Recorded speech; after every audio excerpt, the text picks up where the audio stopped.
2월 13일 예배 제가 기도하고 시작하겠습니다. 사랑의 아버지 하나님 감사합니다. 이 시간 주님께 예배를 올려드립니다.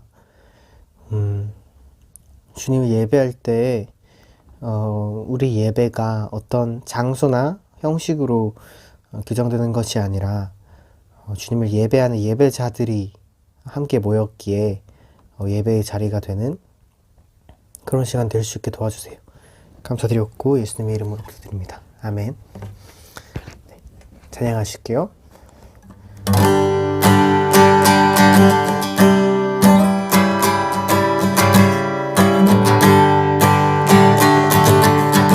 슬픈 마음 있는 사람, 슬픈 마음 있는 사람, 예수 이름 믿으며 영원토록 변함없는 깊은 마음 얻으리.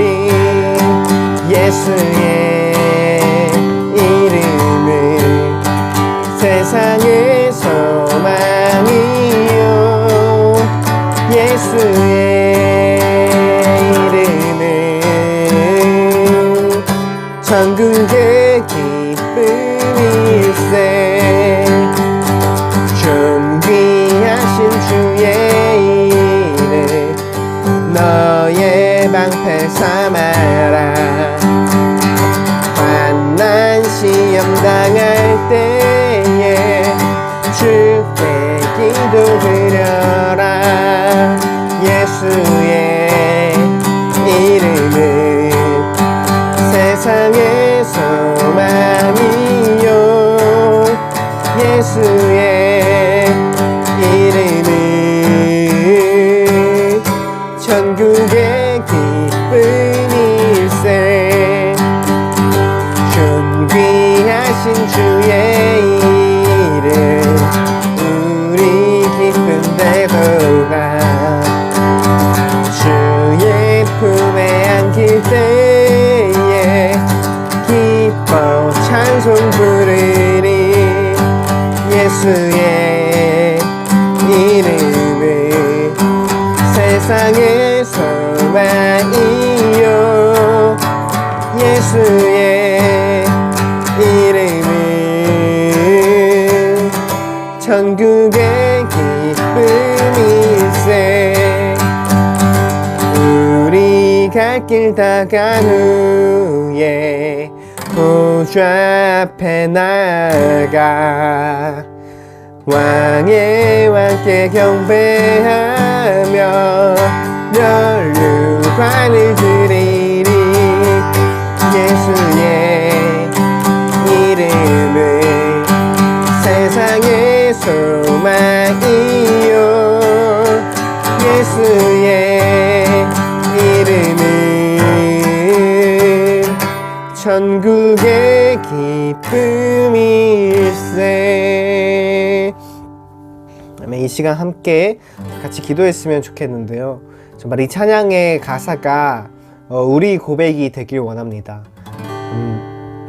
슬픈 마음이 있을 때 그 예수 그리스도 안에서 우리를 언제나 받아주시고 사랑의 품으로 인도하시는 그 주님 안에서 우리가 위로를 받을 수 있는 그런 인생 될 수 있도록, 그래야 하여서 그 예수 그리스도의 사랑과 은혜를 이 세상 가운데 또 전하며 세상을 선하게 변화시키는 그런 자들로 살아갈 수 있게 해달라고 시간 잠깐 같이 깊게 기도했으면 좋겠습니다. 기도드리겠습니다. 사랑의 아버지 하나님 감사합니다. 주님, 우리가 삶을 살아가다 보면 슬플 때가 있습니다. 낭망할 때가 있고 외로울 때가 있고 지칠 때가 있습니다.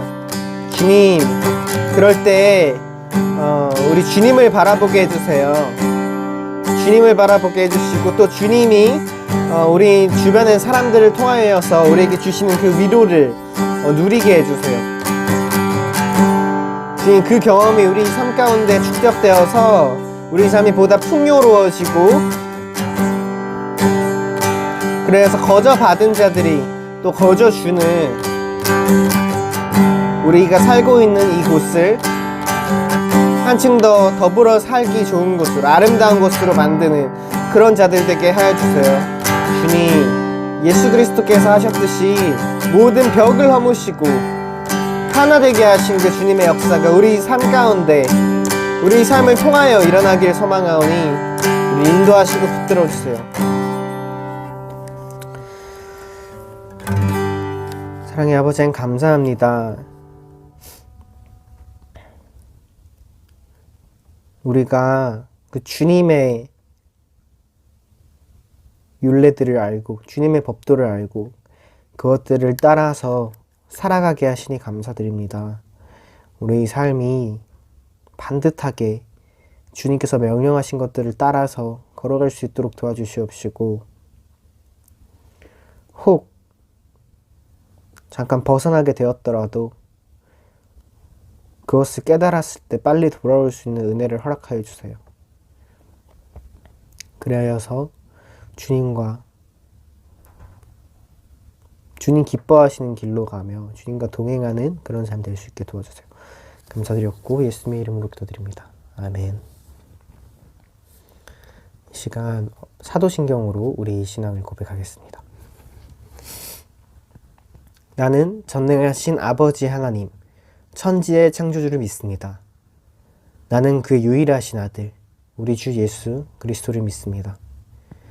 그는 성령으로 잉태되어 동정녀 마리아에게서 나시고 본디오 빌라도에게 고난을 받아 십자가에 못 박혀 죽으시고 장사된 지 사흘 만에 죽은 자 가운데서 다시 살아나셨으며 하늘에 오르시어 전능하신 아버지 하나님 우편에 앉아 계시다가 거기로부터 살아있는 자와 죽은 자를 심판하러 오십니다.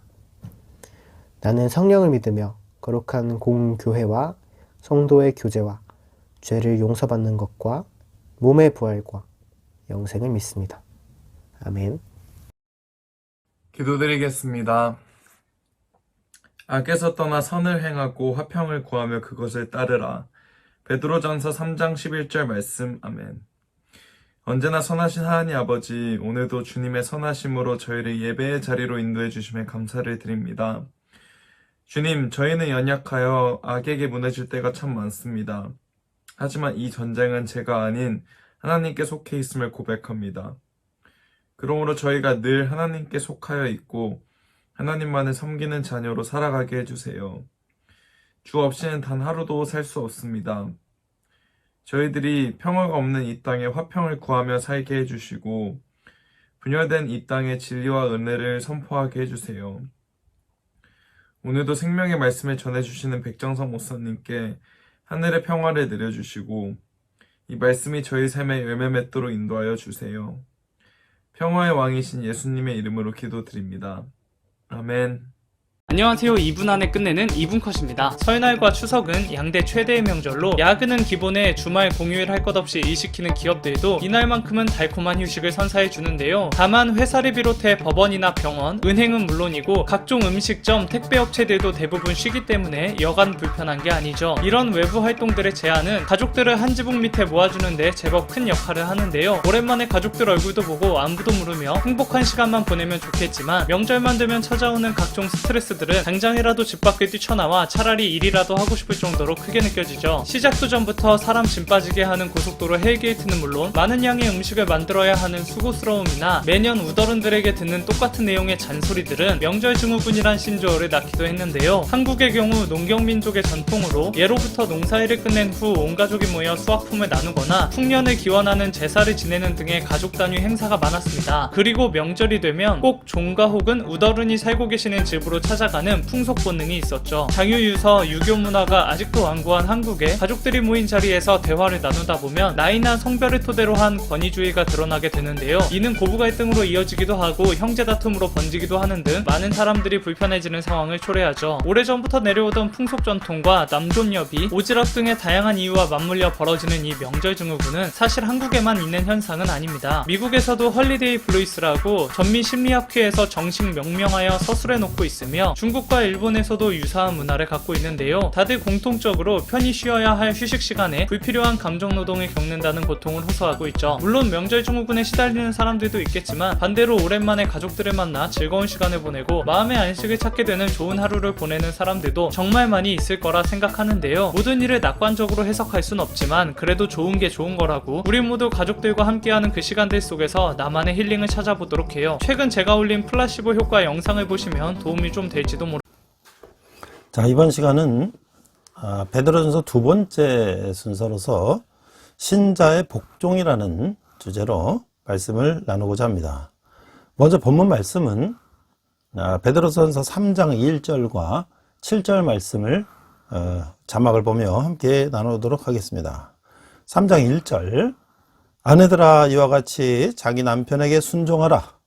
이는 혹 말씀을 순종하지 않는 자라도 말로 말미암지 않고 그 아내의 행실로 말미암아 구원을 받게 하려 함이니. 자, 아내에게 주신 말씀이고요.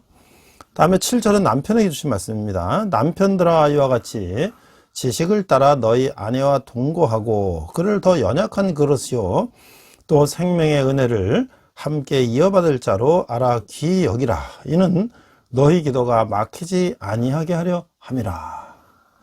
자, 우리가 이 명절 증후군이란 말이 최근에 있죠. 우리가 이제 구정 명절을 지내고 나서 뒤돌아보면 많은 가정에서 이런 어려움들을 겪은 가정들이 있으리라고 생각이 됩니다. 그래서 우리가 가정에서의 새로운 행동이다라는 제목으로 또 우리가 한번 말씀을 나눠볼 텐데요. 이 베드로는 권위에 대한 존경과 복종의 원리들을 세상에서의 그리스도인의 행동으로부터 가정에서의 그리스도인의 행동으로 확장시켜 나갔어요. 그는 복자들에게 복종적인 아내와 사려 깊은 남편으로서의 새로운 행위를 영위해 나가도록 촉구하였던 것이죠. 그래서 1절 우리가 읽은 것처럼 아내들아 이와 같이 자기 남편에게 순종하라. 이는 혹 말씀을 순종하지 않는 자라도 말로 말미암지 않고 그 아내의 행실로 말미암아 구원을 받게 하려니라. 자, 2절 너희 두려워하며 정결한 행실을 봄이라. 3절 너희 단장은 머리를 꾸미고 금을 차고 아름다운 옷을 입는 외모를 하지 말고. 4절 오직 마음에 숨은 사람을 온유하고 안정한 심령에 썩지 아니할 것으로 하라. 이는 하느님 앞에 값진 것이라. 그러니까 남편에게 복종하라. 이것이 아내에게 주어진 것인데 지금 오늘날 이런 말을 하면 아내가 남편에게 이게 종속되는 부속품이냐 이렇게 또 얘기할 수가 있죠. 그러나 이것은 종속되는 것이 아니라 가정 내에서 질서를 야기하고 있는 거죠. 그래서 아내는 가정 내에서 하나님이 가족의 머리로 지정하신 자기 남편의 지도력에 종속되는 자신의 위치를 받아들여야 한다. 그래서 아내는 남편이 불신자일지라도 그에게 복종해야 한다. 이 권위를 인정한다는 것이죠. 그렇게 함으로써 남편이 그 아내의 행실로 말미암아 구원을 받게 될지도 모른다. 경건한 여인의 정결한 삶의 모습은 돌같이 굳은 남자의 마음도 말 한마디 하지 않고 녹일 수가 있다. 이렇게 말씀하고 있는 거예요.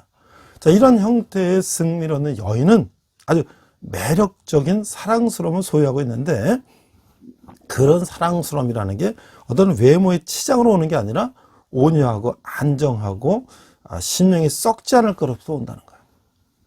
그래서 이런 심령의 치장은 하나님 앞에서 값진 것이다. 세상은 값비싼 옷과 기금속, 명품 이런 걸 높이 평가하는 데 반해서 하나님은 온유하고 평온한 심령으로 치장한 여인을 귀하게 여기신다.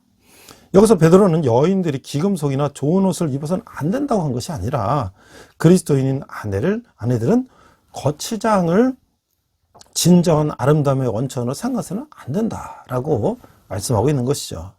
자, 그래서 5절, 6절을 보니까 전에 하나님께 소망을 두었던 거룩한 부녀들도 이와 같이 자기 남편에게 순종함으로 자기를 단장하였나니. 6절 사라가 아브라함을 주라 칭하여 순종한 것 같이 너희는 선을 행하고 아무 두려운 일에도 놀라지 아니하면 그의 딸이 된 것이니라. 구약 성경에서 나온 거룩한 이 여자들에 대해서 본보기를 이제 베드로는 이제 설명하고 있는 거예요. 그 정결한 행실 2절, 순종하는 심령, 이것은 경건한 여인의 영원히 변치 않는 아름다운 매력의 근원이다 라고 설명하고 있어요. 사라는 자기 남편에게 순종했던 여인의 특별한 본보기로 이제 말씀하고 있는 거죠. 그녀는 아브라함을 주라 칭하며 순종했다. 다시 말해서 그녀는 자기 남편을 집안의 지도자여 머리로 간주했다는 거예요. 과거 다른 거룩한 여인들과 마찬가지로 사라는 자신의 소망을 하나님께 뒀다. 자, 이런 종류의 삶을 사는 여인들은 사라의 영적 유산을 물려받게 된다. 그래서 너희는 선을 행하고 아무 두려운 일에도 놀라지 아니하면 그의 딸이 된 것이다. 이게 이런 사라의 영적 유산을 물려받게 된다. 순종함으로써. 자, 이제 두 번째는 남편에 대해 이렇게 말씀하고 있어요. 7절 보니까 베드로는 그리스도인의 남편들에게 권고하여 그들 아내들에게 두 가지 사랑의 선물을 베풀라고 한다. 그 뭐냐면 이해심과 귀하게 여깁니다. 7절 남편들아 이와 같이 지식을 따라 너희 아내와 동거하고 그를 더 연약한 그릇이요 또 생명의 은혜를 함께 이어받을 자로 알아 귀하게 여기라. 이는 너희 기도가 막히지 아니하게 하려 함이라. 자, 지식을 따라, 그러니까 여성들에 대한 남편으로서 영적, 감정적, 육체적 필요를 잘 이해하여 생각해 줘야 한다. 그래서 바울도 자기 아내를 보호하고 돌볼 남편의 의무에 대해서 그리스도께서 교회에게 함과 같이라고 에베소 말씀을 인용해서 하고 있는 거예요. 또 남편들은 또한 자기 아내를 연약한 그릇으로 알아 귀히 여겨야 한다. 그러니까 연약한이라는 것은 육체적 또는 감정적 연약성을 지칭하는 것이지 이것이 어떤 뭐 지적 열등함 이런 건 아니라는 것이죠. 그러니까 아내들은 또한 하나님의 생명의 은혜를 함께 이어받을 자라는 거예요. 만일 베드로가 여기서 그리스도인 아내를 가진 그리스도인 남편들을 대상으로 말한 것이라면 생명의 은혜는 구원을 지칭하는 것일 수 있다. 자, 하지만 이 권고가 구원받지 못한 아내를 가진 그리스도인 남편들에게 하는 것이라면 그건 뭐예요? 생명의 은혜는 육체적 생명의 은혜를 함께 나누는 것을 의미할 것이다.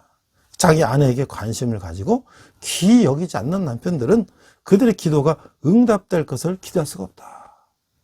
이렇게 말씀하고 있는 것이죠. 그러니까 남편과 아내가 서로 연합하는데 아내는 남편에게 순종하고 남편은 연약한 아내를 사랑하고 귀히 여기라. 이것이 베드로를 통해서 하나님께서 우리에게 말씀하시고 있는 것이죠. 자, 두 번째는 이제 불의에 대해서 얘기하고 있어요. 불의. 때로는 베드로는 박해가 일어날 때 불의에 대한 올바른 반응은 축복을 가져온다. 그러니까 그 그리스도와 노아의 경우를 들어서 이 불의에 대해서 우리는 어떻게 반응할 것인가를 설명하고 있어요. 8절 마지막으로 말하느니 너희가 다 마음을 같이하여 동정하며 형제를 사랑하며 불쌍히 여기며 겸손하며. 9절 악을 악으로 욕을 욕으로 갚지 말고 도리어 복을 빌라. 이를 위하여 너희가 부르심을 받았으니 이는 복을 이어받게 하려 하심이라. 이렇게 말씀하고 있어요. 10절 그러므로 생명을 사랑하고 좋은 날 보기를 원하는 자는 혀를 금하여 악한 말을 그치며 그 입술로 거짓을 말하지 말고. 11절 악에서 떠나 선을 행하고 화평을 구하며 그것을 따르라. 12절 주의 눈은 의인을 향하시고 그의 귀는 의인의 간구에 기울이시되 주의 얼굴은 악행하는 자들을 대하시니라 하였느니라. 자, 여기서 이제 보면 어떤 특정 집단에 말하기보다는 베드로는 이 독자들에게 이제 일반적으로 말하고 있는 것이죠. 이 당시 어때요? 이 적대적인 이교도들, 뭐 로마를 비롯한 이런 적대적인 이교도들 가운데서 어떻게 평화롭게 살아야 되는가? 라는 것을 이제 시편 34편을 인용해서 설명하고 있는 것인데, 약간 세 가지 점을 강조하고 있다. 첫째 뭐냐면, 생명을 사랑하는 자는 혀를 금하여 악한 말을 하지 말라. 그래서 그들 그리스도인들은 동정하고 형제를 사랑하고 불쌍히 여기고 겸손해야 된다라고 말씀하고 있어요. 두 번째 보니까 악을 악으로 갚지 말라. 그래서 이 베드로는 그릇된 처우에 대해서 그릇된 방법으로 되갚지 말아야 된다. 그래서 예수님도 이런 말씀을 우리에게 하셨죠. 마태복음 5장 39절에 보면 누구든지 내 오른뺨을 치거든 왼편도 돌려대라. 그러니까 이 불의에 대해서 불의한 방법으로 대응하지 말라. 자, 그래서 세 번째 보니까 그리스도인은 악을 되돌려 갚기보다는 화평을 구하며 따라야 한다. 자, 화평은 모욕을 당했을 때에 좋은 말을 해주는 것을 의미한다. 자, 이게 우리가 어떻게 모욕을 당하고 박해를 당하는데 어떻게 그것을 우리가 화평을 구할 수가 있겠어요? 그러나 복 있는 자는, 예수님은 너희를 박해하는 자를 위하여 기도하라. 마태복음 5장 44절에 말씀하셨고, 바울은 모욕을 당한 즉 축복하고 고린도전서 4장 12절에 말씀하고 있어요. 이건 그리스도인이 화평을 추구해야 하는 자비로운 방법이다. 결과적으로 신자들은 복을 이어받게 된다. 그래서 왜냐하면 주의 눈은 의인을 행하시고 그에게는 의인의 간구에 귀를 기울이시기 때문이다. 그러니까 우리가 우리의 방법으로 악에 대해서 악한 방법으로 상대하지 말고 하나님께 기도할 때에 하나님께서 우리의 기도를 들어주시고 하나님의 방법으로 해결시켜 주신다. 우리는 화평을 구해야 된다라는 말씀이죠. 제가 이제 인터넷에 이렇게 찾아보니까 이 명절 증후군에 대한 이런 이야기가 있어요. 어떤 중학교 1학년 학생이 이제 엄마하고 친할머니하고 이제 그 사이가 안 좋으니까 그것 때문에 막 이제 엄마가 힘들어하고 스트레스 받고 막 그러니까 또 엄마가 이제 아들을 붙들고 할머니 때문에 이렇게 됐다고 막 원망하니까 너무 이제 힘들다는 거예요. 그래서 인터넷에다 이제 이 고민 상담을 올렸어요. 자, 그래서 보니까 외할머니는 가까이 살고, 요즘 뭐 대경 그렇죠? 외할머니는 가까이 사는데 거기 가면 용돈도 주고 맛있는 것도 주고 예뻐해 주고 뭐 이제 자주 가는데, 우리 친가에 가면 친할머니는 1년에 2번 가는데, 그러니까 우리가 이제 추석 때나 이제 구정 때 가는 것이죠. 가는데 뭐 별로 칭찬도 안 해주시고 용돈도 안 주시고, 예. 뭐 이런 거 보니까 너무나 힘들다는 거예요. 근데 그러다 보니까 이제 엄마 아빠가 또 다투는 거죠. 그래갖고 뭐 집안 분위기도 나쁘고, 나는 이제 중학교 1학년이니까 이제 학원 가서 시험도 보고 공부도 해야 되는데 우울하고 막 눈물 나고, 이게 참 이게 오늘날 우리가 겪는 어려움이죠. 그래서 이 아이는 이제 학원 가는 셔틀버스 타고 가는데 창밖을 보고 뭐 자기도 모르게 눈물을 흘린다는 거예요. 이 사춘기의 어린이들이 이런 가정의 불안 속에서 얼마나 불안하고 힘들겠어요. 그래서 이 아이는 가정 문제에다 학원 성적 문제까지 겹쳐서 정말 죽고 싶을 때가 많아요. 요새 머리도 식힐 겸 TV를 보러 가면 엄마가 막 꺼버리고, 응? 아빠는 막 엄마랑 못 살겠다 그러고, 막 공부할 때 집중도 안 되고, 아주 이런 마음에 정말 너무 힘들고, 그래서 고민 상담을 했다는 거예요. 우리가 참 이게 남일 같지 않죠. 우리가 왜 이렇게 됐을까? 자, 해답은 우리가 좀 이따가 다시 또 나누기로 하고요. 자, 이번에 이제 직장에 대한 애로사항을 또 이렇게 상담을 원한 사람이 있어요. 안녕하세요. 저는 직장생활 9년 차 20대 후반입니다. 남자입니다. 군대 전역하고서 9년 동안 일해왔습니다. 저보다 먼저 직장생활 하신 분도 많을 것입니다. 근데 제가 회사를 이직하고 이 새로운 회사에 4개월째 이제 일하고 있는데, 전에 있던 일하고는 좀 다른 거지만 제가 손으로 하는 작업을 좋아하기 때문에 현재 열심히 하고 있는데, 문제는 뭐냐면 인간관계라. 인간관계. 이해해서 너무 힘들다는 거예요. 왜냐면 자기와 함께 일하는 분들이 자기는 경력차가 한 15년 단다는 거예요. 그래서 그런 분들이 보면은 이 들어와서 4개월 동안 계속 욕을 먹고 이제 일하고 있다는 거예요. 그래서 회사 가는 게 겁나고 일하는데 능률도 떨어지고 자신감도 없어지는 거다. 그러니까 한 사람한테 혼나면 그냥 넘어갈 텐데 이 세 분이 다 자기 바로 위에 상사가 세 사람인데 전부 욕을 먹는 거예요. 전부. 자, 여기는 대기업은 아니지만 중견기업인데 정말 마음에 들고 일도 좋은데 맨날 가면 욕을 먹고 맨날 혼나고 그러니까 이거 어떻게 하면 좋겠나 이거죠. 이걸 참고 그냥 버텨야 할지 그만둬야 될지 모르겠다. 어떻게 하면 좋겠습니까? 이렇게 이제 상담을 요청했어요. 자, 우리가 지금 가정의 문제, 그 다음에 직장의 문제, 관계의 문제, 얼마나 어려운 문제입니까? 오늘 베드로 사도는 우리에게 어떻게 이야기하고 있나? 자, 그럼 이제 우리가 해답은 좀 이따 나누기를 하고요. 이제 베드로 사도는 3장 13절 이하에서 이제 이렇게 말씀하고 있어요. 깨끗한 양심을 가져야 된다. 자, 이 신자들이 평화롭게 살고자 하는 갈망과 선행을 하고자 하는 열심에도 불구하고 이 박해가 일어났다.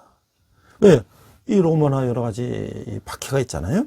그러니까 베드로는 무고한 고난에 대한 올바른 반응은 축복을 가져온다. 근데 어떻게? 깨끗한 양심을 가지고 살라. 그래서 13절에 보니까 너희가 열심으로 선을 행하면 누가 너희를 헤아려. 그러나 이를 위하여 의를 위하여 고난을 받으면 복 있는 자니. 그들이 두려워하는 것을 두려워하지 말며 근심하지 말고. 자, 그러니까 누가 너희를 헤아려. 그러니까 우리가 비록 대적들이 육체적 고통과 물질적 어려움을 통하여 열심으로 선을 하는 자들을 괴롭힌다 할지라도 그리스도에게 속한 자들에게는 실질적으로 아무런 해도 끼치지 못한다. 따라서 비록 고난이 생긴다 할지라도 그리스도인들은 복이 있으며 따라서 두려워하지 말아야 한다. 이런 말씀이에요. 그리스도인들은 사람들이 그들에게 행할 수 있는 것을 두려워해서는 안 된다라고 말씀하고 있는 거예요.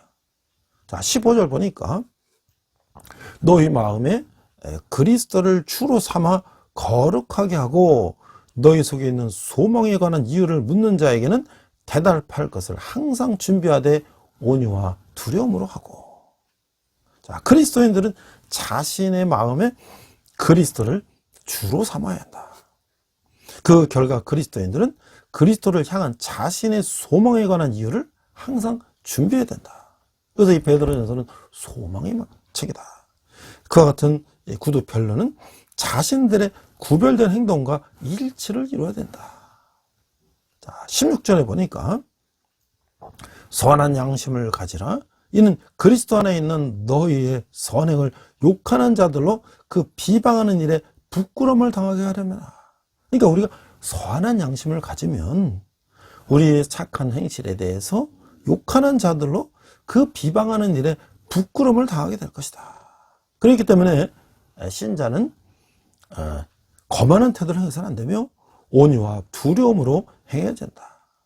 이 박해 직면에서도 두려워하지 않는 그리스도인들은 그리스도에 대한 자신들의 신앙을 공손히 증거할 수가 있다고 하는 것이죠. 그러고서도 그들은 선한 양심을 지켜야 한다.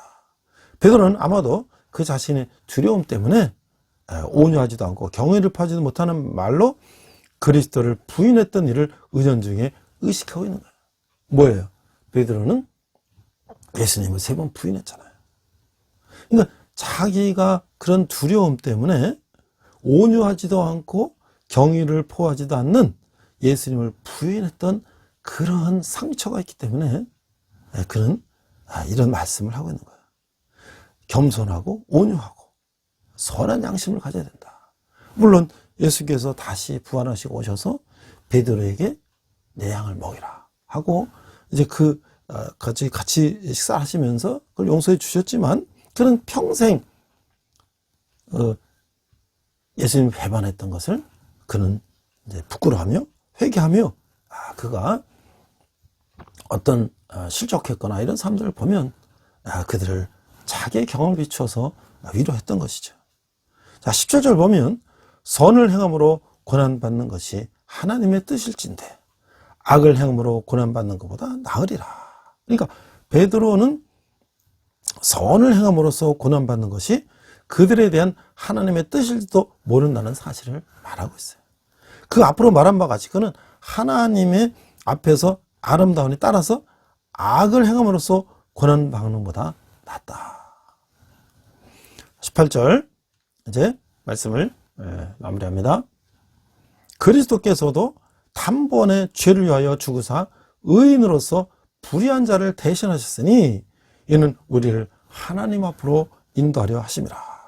육체로는 죽임을 당하시고 영으로는 살림을 받으셨다. 그래서 그리스도께서 우리에게 모범을 보이셨다. 그는 바른 일을 함으로써 고난을 받으셨다. 그가 죄 없는 삶은 사악한 자들의 불의한 적기심을 불러일으켰어요.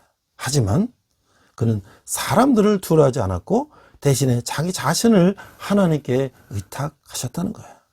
그리스도는 자신의 목적을 분명히 말씀하셨으며 행동 방침에 따라 신행에 옮기셨다고 하는 것이에요. 그래서 그는 인류를 대신하여 죽었고 그의 양심을 깨끗하게 지키셨다고 하는 것이죠. 그 결과 주님은 부활과 승천을 통해서 엄청난 축복과 보상을 받으셨다고 하는 것이죠. 자, 이 그리스도의 희생 제물의 죽음에 대한 하나님의 목적은 백성을 하나님 앞으로 인도하려 하신, 즉 인간과의 화목이었다.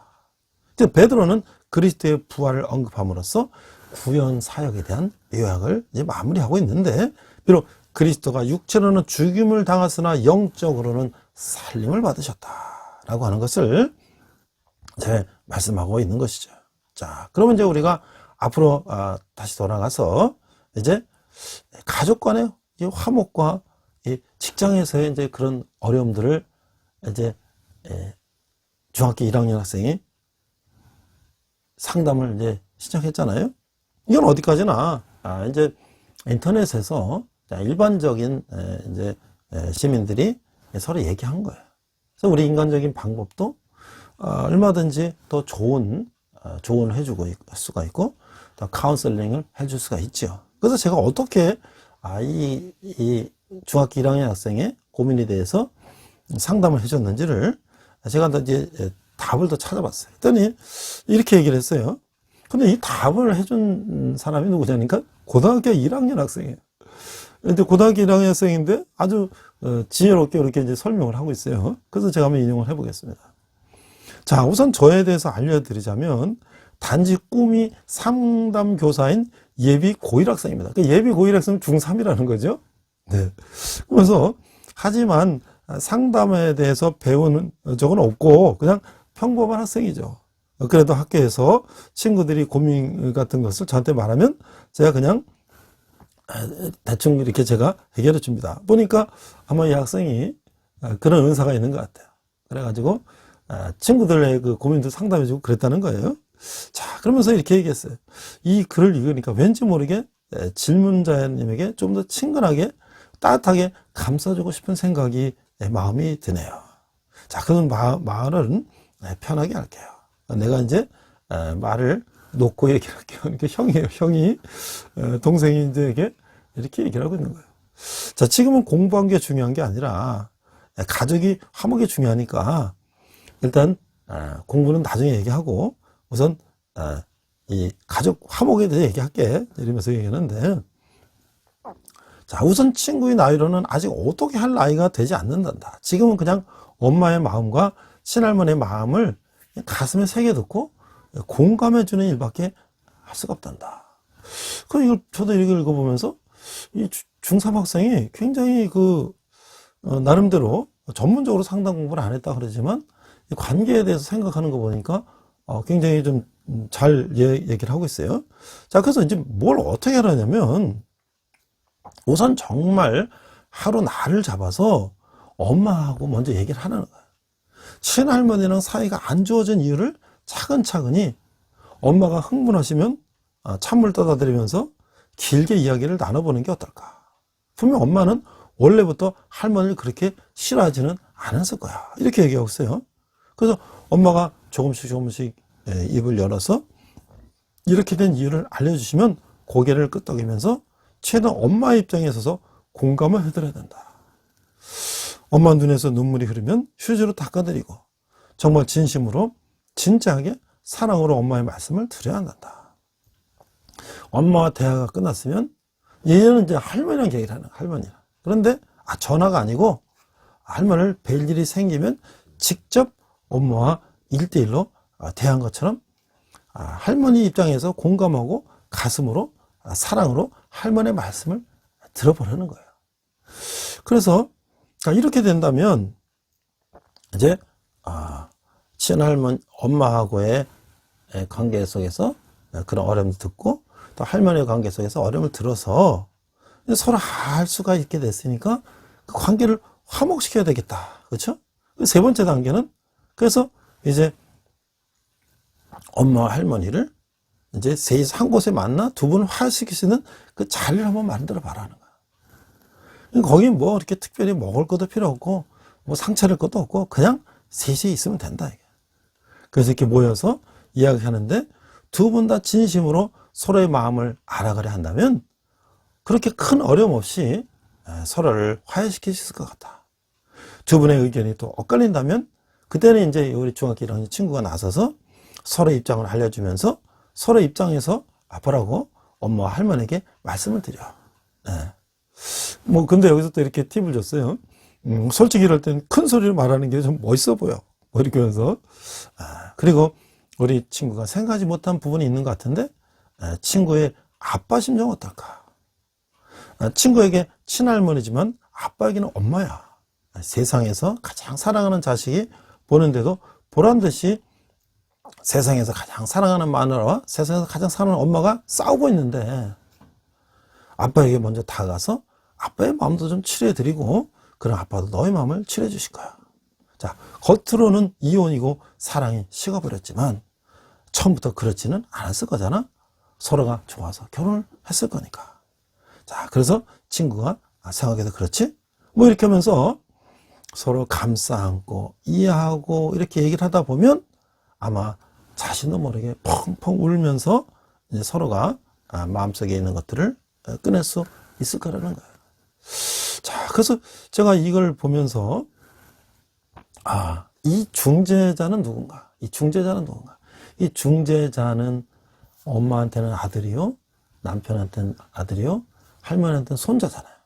다 귀한 그 관계 속에는 누구에게나 가장 다 귀한 존재인 이 손자와 아들이 중재자를 하는 것이잖아요.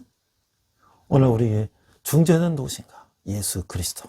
예수 그리스도를 통해서 우리가 모든 화해가 가능하다. 그래서 이제 이런 인간적인 모습을 통해서 관계를 회복하는데 그러니까 예수 그리스도 함께 하신다면 더 원활하게 될 것이다. 이렇게 생각을 해요. 자, 두 번째 보니까 또 이제 아까 직장 생활에 어려움이 있다는 또 상담이 있었잖아요. 그래서 제가 또 이렇게 한번 찾아봤어요. 그랬더니 이렇게 대답을 했어요. 안녕하세요. 저는 인천 어디 사는 미용학원에서 근무하는 누구입니다. 그래서 정말 남의 일 같지가 않아요. 이게 다 평범한 사람들이 이 고민에 대해 상담해주고 하는 거예요. 그것도 보니까 또 이분이 전문적으로 무슨 상담을 공부한 건 아니지만 또 제가 읽어보니까 나름대로 또 이해가 가는 또 얘기를 했어요. 자, 그래서 정말 남의 일 같지가 않네요. 저도 그 마음 잘 알고 혼자서 많이 울고 속상해하고 마음고생 많이 했었거든요. 질문자님의 마음이 정말 와닿네요. 다들 참고 버티라고 버티면 좋은 날이 올 거라고 그랬지만 아무래도 다른 쪽 업무다 보니 많이 부족하고 또 위에 사람들이 보기에는 많이 답답해서 잘 되라는 마음에 많이 혼내기도 하지만 하시고 그랬던 것 같아요. 자, 많이 혼내시다가도 이제 점점 시간이 지나면 업무도 많이 자리 잡혀가고 익숙해질 때쯤 되시면 다독거려 주시고 많이 챙겨주실 거예요. 그때까지만 버티면 좋지만 본인과 맞지 않는 사람들이 있는 법이고 자기 거기에 있음으로써 마음고생이 심하고 정신적으로 육체적으로 너무 힘드시다면 정말 참기 힘들다면 이직하는 것도 괜찮다고 봅니다. 그래서 업무적으로 혼나는 건 괜찮지만 회사에서도 힘든 점을 털어놓고 조언을 얻을 수 있는 분이 있으시면 괜찮겠지만 정말 너무 힘들고 뭔가 마음이 병이 들 것 같은 그런 상황이 오면 이직하시는 것도 좋다고 생각합니다. 자, 이게 아주 두 가지잖아요. 그렇죠? 두 가지. 처음에는 버티고 버티다 보면 일이 익숙해지면 상사들도 이제 인정을 하게 될 것이고 본인도 그 고비만 넘기면 이제 안정적으로 갈 수가 있다. 그런 첫 번째 조언과 두 번째는 그래도 계속 그게 너무 힘들고 마음에 상처가 되고 어려움이 계속 지속되면 뭐 어쩔 수 없이 차라리 그 직장을 그만두는 게 낫지 않을까. 이런 또 조언을 한 거예요. 자, 우리가 직장생활을 해보면 그렇지 않습니까? 직장생활하는 게 저도 한 뭐 수십 년 동안 이 조직생활을 해보지만 기업에 들어가서 처음에 한 달이 참 고비죠. 한 달이. 이거 뭐 새벽까지 가서 적응한다는 거 쉽지 않고 또 한 달을 더 넘겨요. 그렇죠? 그러면 또 한 3개월 때면 또 고비가 와요. 내가 이걸 해야 되나 말아야 되나. 또 그걸 또 넘겨요. 그러다 보면 또 한 1년 때쯤 또 고비가 또 와요. 또 그러다 또 지나면 한 3년 때 고비고 항상 고비가 오죠. 저도 직장생활 하면서 그 직장에 받는 그 압박감과 스트레스 때문에 오늘 그냥 제가 하루 직장 가는 게 정말 이게 뭐 정말 이런 표현까지 들 정도 있어요. 내가 이 도살장에 끌려가는 소처럼. 그렇죠? 아주 어렸을 때 얘기해요. 어렸을 때 직장생활 처음 할 때 정말 힘들었던 그런 시절에는 그런 것도 있어요. 그러나 어떻게 합니까? 안 갈 수도 없고 가서 오늘 하루 또 혼나고 또 하면서 배우고 하면서 그러면서 이제 고비를 넘겼는데 우리가 이 베드로 사도를 통해서 이 직장에서 우리가 하나님의 말씀을 통해서 어떻게 우리는 직장 생활을 지혜롭게 할 수 있을까? 어떻게 가정 생활을 지혜롭게 할 수 있을까를 다시 한번 우리가 돌아보며 오늘 말씀을 마치고자 합니다. 그 직장에서 우리는 팔로워십이라는 것을 생각해 보자. 팔로워십이 뭐예요? 우리는 항상 리더십만 얘기하죠. 내가 리더가 돼서 사람들 이끌어 나가는 것만 생각하죠. 그러나 어떤 리더도 또 그는 또 그 위 상사에게 팔로워가 되는 거고. 그렇죠? 또 우리는 항상 중간에서 위 아래에서 아랫사람에게 리더가 되지만 윗사람에게 또 팔로워가 되고요. 또 리더라고 하더라도 무조건 아랫사람들을 내 말을 따르라고 막 강요하는 것이 아니라 아랫사람에게 좋은 이런 조언이나 이런 건 또 리더로도 수용하고 받아들일 그런 자세가 필요하다. 그래서 베드로 사도는 인간에게 세운 모든 제도를 주를 위해서 순복하라. 주님을 위해서 순복하라, 순종하라고 말씀하고 있는 거예요. 자, 때로는 자기 기준으로 지도자가 마음에 들지 않거나 싫을 때 순종하고 싶지 않은 마음이 들 수가 있다는 하는 것이죠. 그렇죠? 자, 순종하더라도 즉각적으로 온전히 기쁘게 순종하지 않을 수도 있죠. 그러나 하나님은 까다로운 지도자라 할지라도 하나님을 두려워하며 즉각적으로 순종하라고 명령하고 있다고 하는 것이에요. 애매의 고난을 받아도 그리스도의 고난을 묵상하며 인내하는 것은 하나님 앞에 아름다운 일이다. 자, 하나님은 즉각적으로 순종하는 사람을 쓰신다. 그러므로 하나님의 말씀 앞에서 머뭇거리면 안 된다. 하나님의 말씀에 순종하는 것보다 오히려 지도자에게 순종하는 것이 더 어려울 때가 있다. 그렇죠? 우리는 하나님의 말씀을 순종하는 것은 순종하는데 그러나 오히려 지도자에게 순종하는 건 어려울 때가 있다. 자, 그래서 순종하라. 즉각적으로 온전히 기쁘게 순종하라. 지도자의 판단에 계속 틀리다면 하나님께서 그를 옮기실 것이다. 순종한 결과가 명확하게 불의에 속한 일이 아니라면 순종해야 된다. 여기서 이 말이 중요하죠. 순종의 결과가 명확하게 불의에 속한 일이 아니라면 순종해야 된다. 저는 여기서 두 가지를 강조하고 싶어요.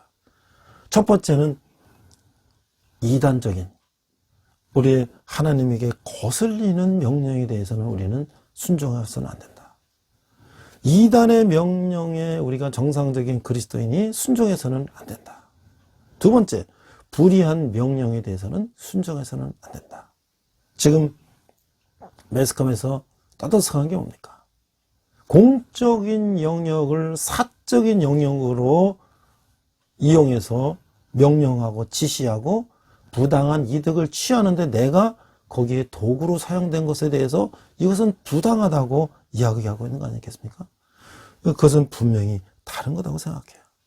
그러나 우리가 육체적인 고난, 감정적인 어려움, 관계의 어려움 이런 것들은 하나님께 기도하며 우리가 순종하고 때를 기다리면 하나님의 방법으로 하나님의 계획 안에서 우리에게 좋은 관계를 이루어줄 것이다. 오늘 본문 말씀 아내들에게, 남편들에게 또 우리가 조직에서, 관계에서 순종하라고 하는 하나님의 말씀을 다시 한번 생각하면서 제 자신을 돌아보고 이제 우리가 또 명절 증후군이라는 이런 걸 겪으면서 어떻게 그러면 이것을 우리가 변화시키고 극복해 나갈 것인가.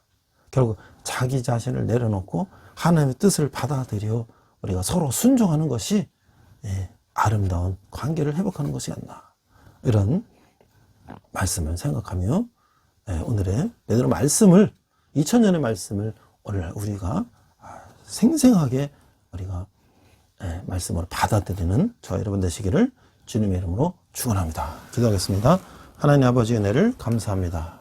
오늘 우리가 관계 속에서 순종하고 우리가 어려운 가운데 순종하며 또 우리가 관계를 화평하도록 여기 화평의 중재자 예수 그리스도를 본받아 우리가 화평하는 자가 되도록 인도하여 주시옵소서. 감사드리며 예수님 이름으로 기도했습니다. 아멘. 시간 헌금 찬양하시겠습니다.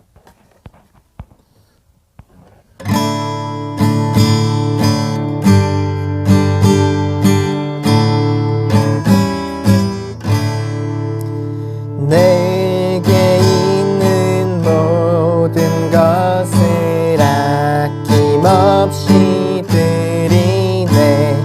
사랑하고 의지하며 주만 따라 살리라.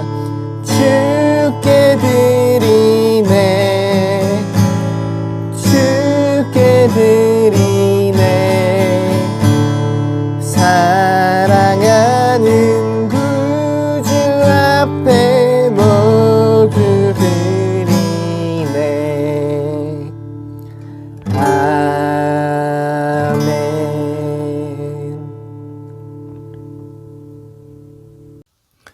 자, 이제 추운 겨울도 이제 어느덧 2월 중순으로 가고 있습니다. 이제 조금만 있으면 3월 이제 개학도 다가오고 꽃피는 봄이 다가옵니다. 지난주에 이제 군대에서는 동절기 훈련이 있었어요. 추운 겨울에 얼음을 깨고 막 이제 훈련하고 있는데 제가 잠깐 이제 우리 부대장님하고 의논을 해서 초콜릿 사가지고 가서 안전하게 성과 있는 훈련이 되도록 잠깐 기도하고 왔습니다. 3일 동안 훈련 가운데서 한 사람도 다치지 않고 성과 있는 훈련되고 모든 이 조직이 다 원활하게 운영되어서 좋은 결과를 얻기를 기도했습니다. 아마 그렇게 되기를 간절히 바라고 이번 주일날 가서 한번 저도 또 훈련을 마친 형제들과 하나님의 말씀을 나눌 것입니다. 여러분들이 후원하는 우리 헌금과 후원은 우리 청년들이 주님께 돌아오는데 귀하게 사용될 것입니다. 경제가 어렵고 또 코로나로 인해서 여러 가지가 위축되고 청년들이 지금 일자리 또 여러 가지 경제적인 상황 때문에 어려움을 당하고 있는데 청년들이 주님의 말씀에 의지해서 어려운 상황들을 잘 극복하고 또 이제 그들이 원하는 그런 일들을 통해서 정말 하나님께 영광 돌리고 그들의 사회에 기여하는 그런 청년이 될 수 있도록 우리가 청년들이 주님께 돌아오는데 귀하게 사용될 것입니다. 그러면 기도하고 직도로 마치겠습니다. 하나님의 은혜를 감사합니다. 저희들이 적은 예물을 주님께 드렸습니다. 예물이 쓰는 것마다 주님의 영광이 나타나게 하시고 특별히 청년들이 주님께 돌아오는데 귀하게 사용되게 하여 주시옵소서. 지금은 우리 주 예수 그리스도의 은혜와 하나님 아버지의 극진하신 사랑과 성령님의 감화감동 역사하심이 우리가 순종하며 서로 순종하며 서로 화평케 하는 자가 되기를 다짐하는 올해는 예배를 드리는 모든 성도들 위해, 열방의 백성들과 선교사님 위해, 특별히 북한에서 고통받는 북한 동포들 위해 지금부터 영원토록 함께 하시기를 간절히 축원하옵나이다. 아멘.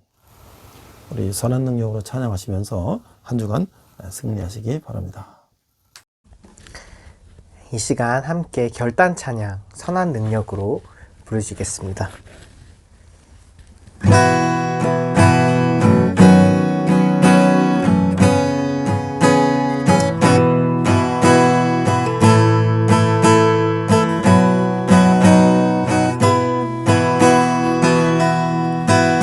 그 선한 힘에 고요히 감싸여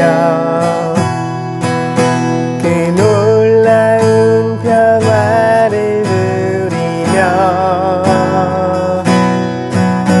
나 그대들과 함께 걸어가네.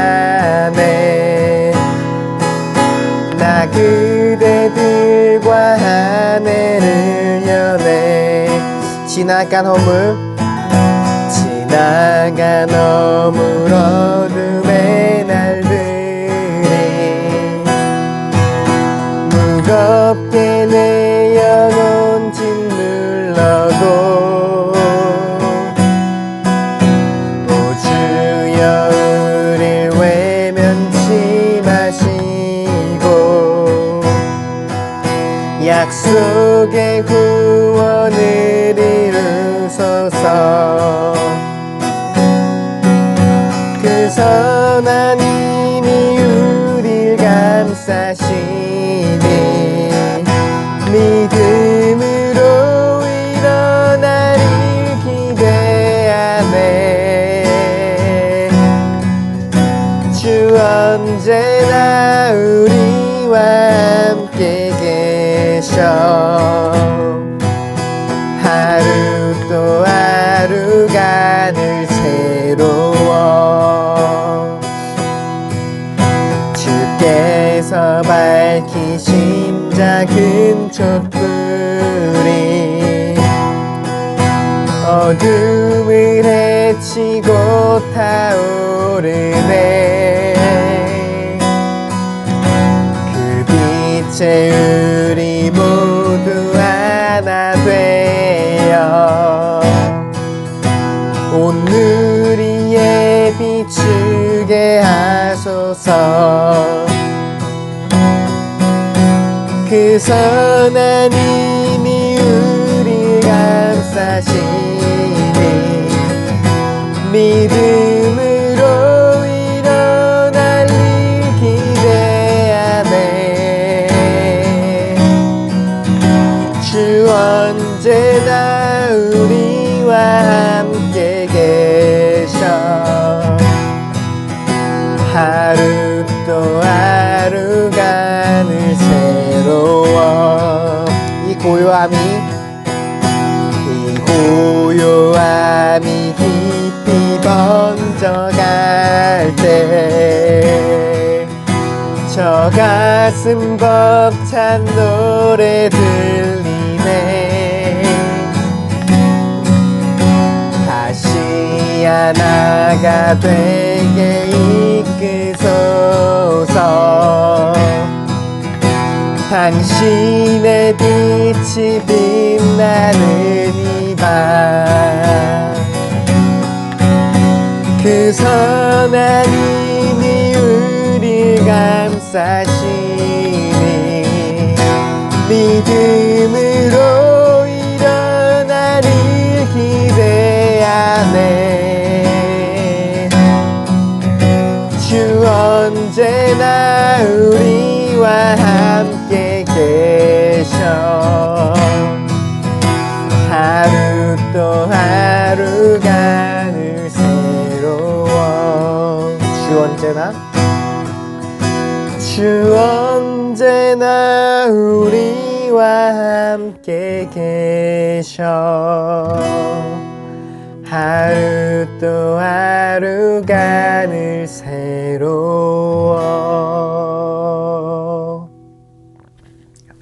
주님과 여러분과 동행하는 복된 한 주 되시길 축복합니다.